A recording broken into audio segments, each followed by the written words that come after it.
스타링크라든지 카이퍼 프로젝트, 원앱 등 저궤도 위성 통신 사업자들이 지상에서도 이 신호를 받을 수 있는 안테나가 필요하잖아요. 근데 원앱 같은 경우에는 해상용 안테나 시장을 먼저 장악하고 있었던 인텔리안 테크와 먼저 접촉을 해서 우리의 안테나를 좀 만들어 달라. 2030년까지 우주 관련된 시장이 약 1.4조 달러까지 성장할 것이다라고 봤거든요. 한국경제 구독자 여러분 안녕하세요. 허란 기자입니다. 퇴근길에 찾아가는 경제 한 끼 시작하겠습니다. 오늘은 우주산업 2탄으로 해외에서 돈을 버는 국내 위성 기업을 준비했습니다. 지난 시간 한화에 이어 든든한 한 끼를 책임져 주실 정의훈 유진투자증권 애널리스트 모셨습니다. 안녕하세요. 안녕하세요. 오늘 살펴볼 곳이 코스닥 상장사 세 곳인데요. 인텔리안 테크, AP위성, 캔코아 에어로스페이스입니다. 사실 먼저 살펴볼 인텔리안 테크는 해상용 위성통신 안테나 시장에서 글로벌 1, 2위를 다투고 있다고 하는데요. 해상용 안테나 시장이라 하면은 배에 달리는 안테나를 말하는 건가요? 네, 그렇습니다. 이제 배 위에서도 통신 서비스가 필요로 하기 때문에 배 위에 달리는 안테나라고 보시면 되고, 크게 FBB와 V셋 이렇게 나뉜다고 보시면 될 것 같아요. FBB 같은 경우에는 상대적으로 L밴드 주파수를 쓰기 때문에 통신하기는 용이하지만 그렇게 신호가 세지가 않다는 점. 그래서 FBB는 통신은 용이하지만 신호가 세진 않다.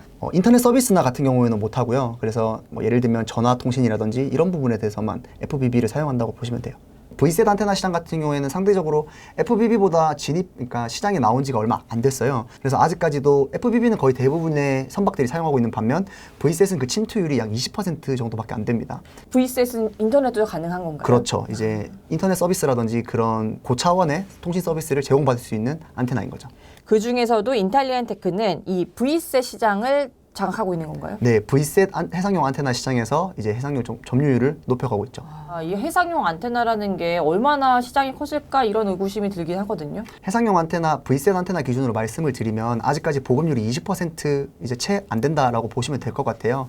그래서 V셋 안테나 같은 경우에는 FBB보다 상대적으로 성장 가능성이 높다라고도 보실 수 있는데, 문제는 2020년에 코로나 때문에 이제 안테나 시장도 같이 수요가 없어지면서 실적에 조금 안 좋은 영향을 끼쳤는데, 그럼에도 불구하고 해상용에서 인터넷 서비스라든지 이런 통신 서비스에 대한 수요는 지속적으로 확대될 것이다 이렇게 보고 있기 때문에 성장 가능성은 있다 이렇게 보시면 좋을 것 같습니다.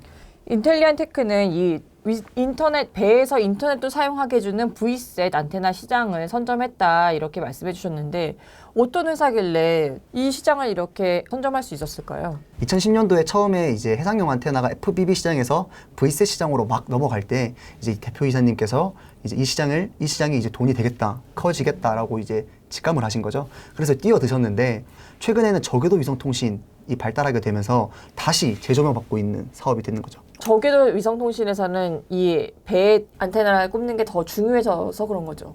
그러니까 정확히 말씀을 드리면 저궤도 위성 통신 사업 같은 경우에는 기존의 정지궤도 위성이 아니라 이렇게 지구를 계속해서 돌고 있는 저궤도 위성 통신 사업이기 때문에 이 주파수를 잡는 게 굉장히 좀 어려운 기술이에요. 그런데 해상용 안테나 시장 같은 경우에는 실제로 배 위에서 안테나 수신을 잡다 보니까 그런 기술력을 어느 정도 갖추고 있었던 거죠. 그거를 저궤도 위성 통신에도 써먹을 수 있다라는 거네요. 그렇죠. 응용하기 굉장히 좋았던 거죠. 그럼 실제로 저궤도 위성 쪽에서도 이 시장을 넓혀가고 있나요? 실제로 원앱이라는 세계 이제 글로벌 저궤도 위성 통신 사업자들과 2019년과 올해 초에 두 번의 계약을 맺었고요. 약 두 개 합쳐서 약 1,000억 원 정도 계약이 되는데 초도 물량이라고 보시면 될 것 같아요. 그래서 원앱 같은 경우에는 올해 하반기부터 북극 지역을 중심으로 저궤도 위성 통신 사업을 진행할 것이다라고 밝혔는데, 만약 그 위성 사업 범위가 넓어지면 넓어질수록 인텔리안 테크도 사업의 계약의 가능성이 더 높아지는 거죠. 말씀하셨다시피 해상용 안테나 시장에서 글로벌 원투였으니까 이 저궤도 위성 사업자들한테는 굉장히 좋은 파트너가 되겠네요. 그렇죠. 그래서 스타링크라든지 카이퍼 프로젝트, 원앱 등 저궤도 위성 통신 사업자들이 이제 막 사업을 시작하는 단계잖아요. 그런데 이 사업자들도 고민을 많이 할 거란 말이죠. 위성 같은 경우에는 우리가 많이 쏘아 올려서 지구 궤도를 전체를 우리가 덮을 수 있는 위성을 구축을 할 건데, 그러면 지상에서도 이 신호를 받을 수 있는 안테나가 필요하잖아요. 근데 원앱 같은 경우에는 해상용 안테나 시장을 먼저 장악하고 있었던 인텔리안 테크와 먼저 접촉을 해서 우리의 안테나를 좀 만들어 달라 이런 수주를 낸 거죠. 저궤도 위성 사업이란 게 하나 펼쳐지니까 위성 통신 자체를 만드는 데뿐 아니라 이렇게 안테나 만드는 데들도 다 수혜를 보는군요. 인텔리안 테크의 경쟁사는 어디고, 좀 인텔리안 테크만의 경쟁력은 무엇인가요? 이 시장을 장악하고 있는 회사들이 많지가 않아요. 그래서 1, 2위를 다툰다고 말씀드렸는데, 다른 업체가 코베암이라는 업체가 있습니다. 코베암 같은 경우에는 실제로 해상용 안테나에서 인텔리안 테크와 1, 2위를 다투고 있긴 하지만 저궤도 위성통신 안테나로는 진출하지 않았고요. 그래서 사업을 진행 예정인지조차 아직 밝혀진 부분은 없습니다. 여기 코브엠도 상장사인가요? 코브엠은 비상장사입니다. 우주 기업들은 알짜 회사들이 비상장사가 많은 것 같아요. 아무래도 관심을 받은 지가 얼마 안 됐기 때문에 상장했을 때의 메리트가 크게 없다라고 판단을 한 것 같아요. 우주산업이 이제 테마에서 산업의 단계로 진화하면 진화할수록 IPO 시장도 더 활발하게 우주산업 관련해서 될 것이라 보고 있습니다. 이미 그런데 사실 우주 테마에 맞춰서 ETF도 많이 나오고 상장사들도 많이 저희가 해외 주식할 때 소개도 많이 했는데 그런 데들은 유력한 우주산업 회사들은 아닌 거예요? 많은 분들이 ARKX 그러니까 아크 그쵸. 인베스트에서 올해 초에 우주산업과 관련된 ETF를 출시하겠다라고 해서 글로벌 이제 전 세계적으로 우주산업과 관련된 주식들의 주가들이 많이 뛰었었어요.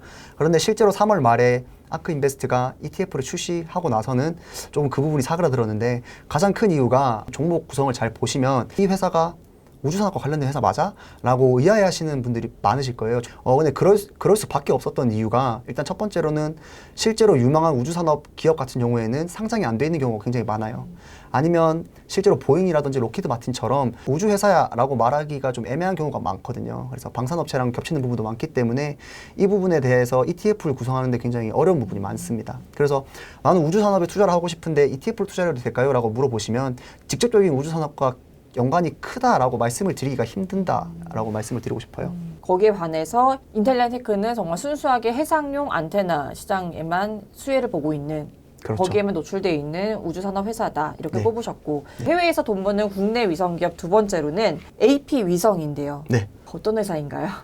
AP 위성 같은 경우에는 크게 사업 부문이 두 가지가 있어요. 그런데 이 사업 부문에서 첫 번째는 이동 위성 통신 단말기를 납품하는 업체인데 이게 무슨 말이냐면 핸드폰? 그렇죠. 핸드폰인데 그럼 사람들이 이제 의아해하는 게 스타링크나 이런 저궤도 위성 통신 사업자들은 고정된 장소에서만 인터넷 서비스를 즐길 수가 있거든요. 그러니까 와이파이 형태라고 보시면 더 좋으실 것 같아요. 그런데 이 부분이 밖에서 이제 자유롭게 이동하면서는 서비스를 제공받을 수 없는데 AP 위성이 더 좋은 거 아니야? 라고 물어보시는 분들이 많아요. 근데 AP 위성은 인터넷 서비스라기보다는 전화 서비스 라고 보시면 더 좋을 것 같아요. 왜냐하면 저궤도 위성 통신이 아니라 정지궤도 위성 통신의 신호를 받아서 하는 이동 단말기를 납품하기 때문입니다.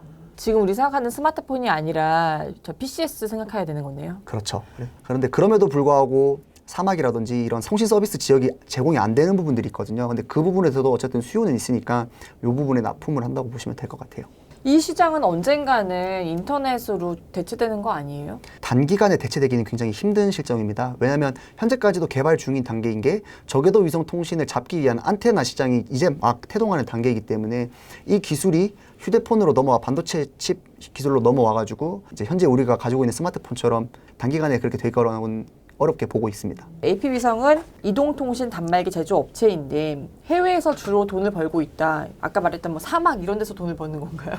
글로벌적으로 이동통신 서비스를 제공하는 업체들이 있습니다. 뚜라야라든지 인마셋이라든지 이런 업체들이 있는데 그 통신 업체들한테 납품을 하는 거예요. 실제로 AP 위성 같은 경우에는 2006년부터 뚜라야라는 UAE 글로벌 위성통신 서비스 기업과 계약을 맺어서 지금까지 납품을 하고 있습니다. 중동에서는 여전히 이렇게 PCS 같은 이동통신을 쓰는 사람들이 많은가 보네요. 중동뿐만 아니라 전 세계적으로 음영 지역이 많습니다. 통신 음영 지역이 많기 때문에 그 지역은 여전히 통신을 하기 위해서는 글로벌 위성 통신 서비스를 제공받아야 된다는 거죠. 근데 하지만 이제 저궤도 위성 통신이 대세가 되어가는 분위기인데 여기에서 이런 이동통신 단말기 경쟁력이 얼마나 있을까요? 사실 저는 저궤도 위성통신과 당장의 이동통신 단말기가 경쟁 관계라고는 생각 안 해요.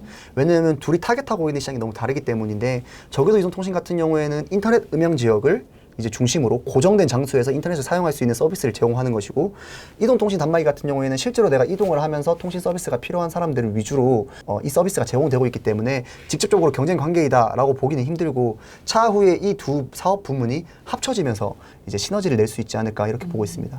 저궤도 위성통신도 비행기든 배든 이렇게 드론이든 이렇게 움직이는 운송수단의 통신 서비스를 제공하지만 결국에는 통신을 이용하는 사람은 그곳에 있는 거다 해서 고정된 장소라고 얘기를 하시는 거예요? 정확하게 말하면 아직까지도 운송수단에 안테나를 붙여가지고 저궤도 위성통신 서비스를 제공하는 곳은 없습니다. 왜냐하면 아직까지 기술로는 건물, 옥상 등 정지된 장소에서 안테나를 설치를 해서 이제 와이파이 형태로 제공하는 형태가 대부분인데 아니 그럴 거면 기존의 정지궤도 위성 통신으로 음영이 해소가 안 되기 때문에 그런 거예요? 네, 정지궤도 위성은 35,800km로 고도가 너무 멀어서 인터넷 서비스를 제공하기 위해서는 이제 대역이 받쳐주질 않는 거죠. 그래서 위성통신을 굉장히 낮은 저궤도에다가 많이 깔아놓긴 하지만 여전히 고정된 건물 같은 데다가 안테나 꽂고서는 통신 서비스를 제공하는 요 수준인 거네요. 맞습니다. 이게 근데 아까 하나 시스템에서는 움직이는 운송수단에서도 이 통신 서비스를 받을 수 있게 하겠다라는 거잖아요. 네, 맞습니다. 머나먼 얘기 같은데요? 머나먼 얘기라기보다는 그래서 그 부분에 대해서 안테나 회사들에 대한 투자가 좀 활발하게 이루어졌어요. 실제로 미국에 있는 회사들을 M&A를 한다든지 이런 활동이 이루어지고 있는데 아직까지 이게 상용화 단계는 아닙니다. 그렇지만 이 기술이 언젠가는 상용화가 돼야 되기 때문에 이 부분에 투자를 진행하고 있는 것 같습니다. 그럼 보실 때 사실 전기차에서는 배터리가 핵심이고 수소차에서는 수소 연료 전지가 핵심인 거잖아요. 네네. 이 저궤도 위성 사업에서는 뭐가 핵심인가요? 인공위성이죠. 그래서 인공위성 통신위성을 얼마나 좋은 성능으로 얼마나 넓은 범위를 커버리지 하느냐. 그래서 인터넷 속도가 얼마나 빠르냐가 제일 큰 관건이 될 것 같습니다. 안테나는 한 몇 번 정도로 중요하나요? 안테나는 그 다음이 바로 안테나가 되겠죠. 왜냐하면 결국에는 인터넷 속도가 가장 중요한데 이 부분이 저희가 항상 언제까지나 고정된 장소에서만 받을 수는 없잖아요. 그러면 이동하는 단계에서도 안테나가 수신을 받을 수 있어야 되는데 그 단계까지로 넘어간다면 안테나의 중요성은 더욱더 커지겠죠. 근데 우선적으로는 인터넷 서비스의 퀄리티가 먼저다라고 말씀드리고 싶습니다. 그러면 세 번째 기업으로 캔코아 에어로스페이스로 넘어가 볼게요. 네. 여기는 국내 기업인데도 이미 미국에서의 매출이 85% 이상을 차지하고 있다고요. 어떤 회사인가요? 사실 캔코 에어로스페이스는 국내 기업이긴 한데 미국에서 먼저 설립이 됐었습니다. 미국에 있는 현재는 자회사 캘리포니아 메탈 그리고 캔코아 USA가 두 개가 있는데 이 두 회사에서 그러니까 지금 대표님께서 원래 미국 시민권자세요. 그래서 이 부분에서 사업을 먼저 영위를 하시다가 국내에 캔코 에어로스페이스가 세워졌다라고 보시면 될 것 같아요. 국내에서도 사업을 영위를 하고 있습니다. 민항공기 파츠를 만드는 사업을 영위를 하고 있는데 아무래도 실적 자체가 자회사가 더 잘 나오는 편이에요. 그래서 작년 같은 경우에도 실적이 손실을 기록하긴 했지만 미국에 있는 두 자회사 같은 경우에는 손실을 기록하지 않았거든요. 근데 미국에서 사업을 하려면 미국 정부에 납품을 해야 하는 게 필수일 텐데요. 이런 인증도 다 받은 회사인가요? 사실 캔코 에어로스페이스가 그 부분의 강점을 가지고 있는데요. 만약에 순수한 국내 업체 같은 경우에는 미국의 품질 보증 자체가 굉장히 까다로워요. 왜냐하면 우주항공 기업이다 보니까 이런 품질에 대한 보증이 굉장히 까다로운데 말씀드렸다시피 캔코 에어로스페이스 같은 경우에는 미국에 있는 자회사가 원래 예전부터 미국에서 사업을 해오던 업체였기 때문에 보잉이라든지 로키드 마틴, 에어버스 뭐 최근에는 블루 오리진 등에 전부 다 1차 벤더로 등록이 되어 있어요. 그래서 그 부분에 대해서는 경쟁력을 갖춘 회사구나라고 보셔도 될 것 같아요. 작년에 상장했지만 사실은 자회사들은 굉장히 탄탄한 20년 업력의 회사들인 거네요. 네, 그렇습니다. 캔코아의 사업 구조를 보면 여객기를 화물로 개조하는 사업이 주이던데요. 어떻게 우주항공 기업으로 분류가 돼 있을까요? 캔코 에어로스페이스가 민항공기 파츠를 생산하는 회사였어요. 그런데 화물기 개조 사업 같은 경우에는 MRO 사업이라고 하는데 그 전까지는 그렇게 큰 비중을 차지하지 않고 있었는데 아시다시피 코로나 사태로 인해서 민항공기 사업이 굉장히 안 좋아졌어요. 그런데 최근에 화물기에 대한 수요는 굉장히 꾸준히 올라오고 있거든요. 근데 이 화물기를 처음부터 다시 새로 만드는 게 아니라 여객기를 빨리 퇴역시켜서 화물기로 만드는 이 사업이 굉장히 활발하게 이루어지고 있습니다. 물론 이 부분이 우주산업과는 크게 관련이 없지만 캔코 에어로스페이스가 단기적으로 매출 성장에 있어서 이 부분을 설명을 드리지 않을 수가 없기 때문에 이 부분에 대해서 제가 말씀을 드린 거고요. 결국에는 단기적으로는 화물기 개조 사업으로 매출액이 좀 성장할 것이다. 저는 이렇게 보고 있습니다. 그럼 장기적으로는 캔코아의 신성장 동력이라고 해야 될까요? 이건 무엇인가요? 아무래도 민항공기뿐만 아니라 우주 관련 발사체 파츠 생산하는 것도 주목을 받고 있는데 최근에 올해 초에 캔코 에어로스페이스가 주가가 급등했었던 이유가 블루 오리진과 로켓 엔진 부품 파츠를 계약을 해요. 약 100억 원 정도 계약을 했는데 사실 이 부분이 그냥 한 번에 바로 계약된 게 아니라 그 전까지 꾸준히 벤더로서의 활동을 하다가 이제 그 부분에 대해서 기술력을 인정을 받았기 때문에 이제 수주를 했다라고 보시면 좋을 것 같아요. 그래서 회사 차원에서도 우주 관련 발사체 시장이 커질 것이다 라고 전망이 되기 때문에 이 부분에 드라이브를 걸고 있는 것 같습니다. 100억 수주라고 하면은 아주 큰 규모는 아닌데 캔코아의 매출과 이익은 앞으로 얼마나 성장할 수 있을까요? 저는 단기와 중장기를 나눠서 설명을 드리고 싶은데 우선 단기적으로는 당연히 화물기 개조 사업에서 매출액 성장을 이룰 것이라고 보고 있고요. 중장기적으로 봤을 때는 결국에는 발사체 시장의 수혜를 받을 수 있는 기업인데 이 캔코 에어로스페이스가 올해 초에 블루 오리진부터 수주를 받잖아요. 근데 이제 아직까지는 100억 원으로 그렇게 크지가 않는 수준이에요. 하지만 캔코 에어로스페이스는 몇 주 전에 이제 자회사에 증자를 합니다. 약 1,000억 원 정도 증자를 하는데 그 부분이 결국에는 발사체 시장과 관련된 캐파를 늘리거나 이런 부분을 통해서 미국에서 성장하는 발사체 파츠 부분을 먹겠다라고 보시면 좋을 것 같아요. 발사체에서도 중요 파트를 생산을 하나요? 중요 부품을 생산하고 있는 건가요? 구체적으로 어떤 부품을 생산하는? 로켓 엔진과 관련된 파츠를 생산을 합니다. 그래서 B4라는 엔진인데 여기와 관련된 파츠를 생산하는데 물론 로켓 엔진뿐만 아니라 다른 파츠들도 수주가 된다면 가능성은 있겠죠. 네. 발사체 시장 커질 때 부품사들도 커진다. 요 개념으로 보면 되겠네요. 그렇죠. 마지막으로 저희가 오늘 해외에서 돈을 버는 국내 위성 기업을 살펴봤는데 사실은 다 부품사들이었어요. 해상용 안테나 만드는, 이동통신 단말기 만드는, 그리고 발사체의 부품을 만들 수 있는 이 회사 세 곳을 살펴봤는데 결국에는 우주산업 시장이 얼마나 커지느냐에 따라서 이들 부품사들의 실적도 판가름이 날 것 같아요. 실제로 이 부분과 관련돼서 발표된 자료가 있습니다. 모건 스탠리 같은 경우에는 2017년에 발표된 자료에 따르면 2040년까지 글로벌 우주 산업 시장이 1조 달러까지 성장할 것이다 이렇게 봤거든요. 그런데 재밌는 부분은 그 3년 뒤에 2020년에 BOA, 그러니까 뱅크 오브 아메리카에 따르면 그보다 10년 빠른 2030년까지 우주 관련된 시장이 약 1.4조 달러까지 성장할 것이다라고 봤거든요. 근데 이 1.4조 달러라는 게 시장이 어느 정도 규모냐면 현재 전 세계 글로벌 여행 시장이 약 1.5조 달러로 보시면 돼요. 그래서 지금보다 약 한 3배 정도, 2배, 3배 정도 커진다라고 전망을 하고 있는 상황입니다. 그래도 해외에서 돈 버는 기업으로는 오늘 설명해 주신 캔코아 에어로스페이스, AP 위성, 네. 인텔리안 테크, 지난 시간에 설명해 주셨던 세트랙 아이까지 이런 네 곳은 해외에서 실제 돈을 벌고 있는 회사다. 설명해 주신 정의인 유진투자증권 애널리스트님 감사합니다. 네, 감사합니다. 네.